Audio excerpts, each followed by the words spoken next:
से केवल सब कुछ भगवान पर सौंप कर चलो तो आपका कल्याण हो जाएगा।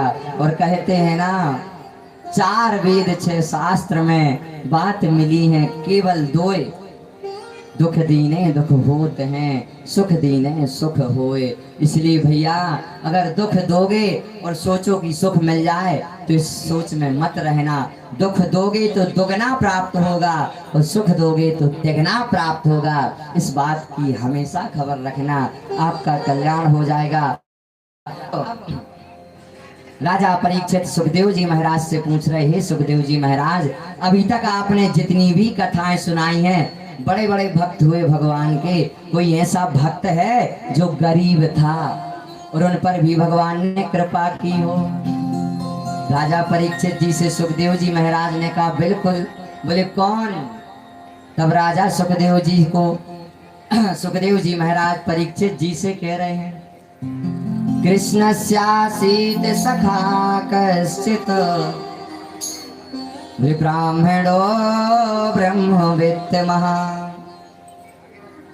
विरक्त इंद्रियार्थेषु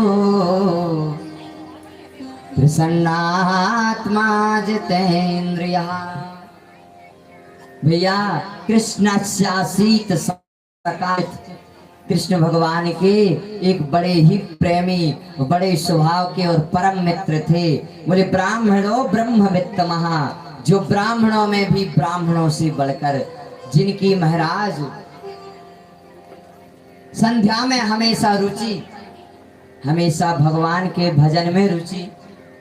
विरक्त इंद्रियार्थेषु, जिनके जीवन में हमेशा महाराज कोई भी चाह नहीं थी। प्रसन्नात्मा जितेन्द्रिया, जैसा है जो कुछ भी है उसमें ही हमेशा प्रसन्न रहते थे। उनका नाम था, क्या नाम था?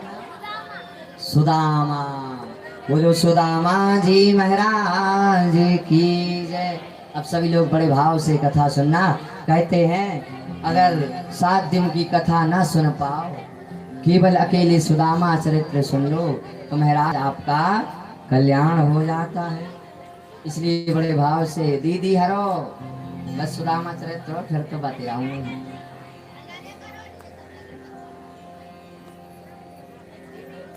तो सुखदेव जी महाराज ने कहा कि आप दीन बंधु की बात कर रहे हो। भगवान ने जितनी भी महाराज क्रियाएं की हैं उनको केवल लीला कहा गया है, लेकिन जो सुदामा जी के साथ क्रिया की है उसको सुदामा चरित्र कहा है। और आजकल हम लोग क्या करते हैं, सुदामा को दरिद्र कहते हैं लोग कि सुदामा दरिद्री थे। अरे इस बात को भागवत जी में तो व्यास जी ने कहीं नहीं लिखा। अपने मन से हमने सुदामा जी को दरिद्र बना दिया। अच्छा, दरिद्र कौन होता है? जिसके पास सब कुछ हो फिर भी और चाहने की आवश्यकता हो, दरिद्र उसको कहते हैं। और सुदामा जी के पास कुछ नहीं था, लेकिन कभी किसी से कहा हो कि 1 रुपया भी हमें दे दो तो नहीं।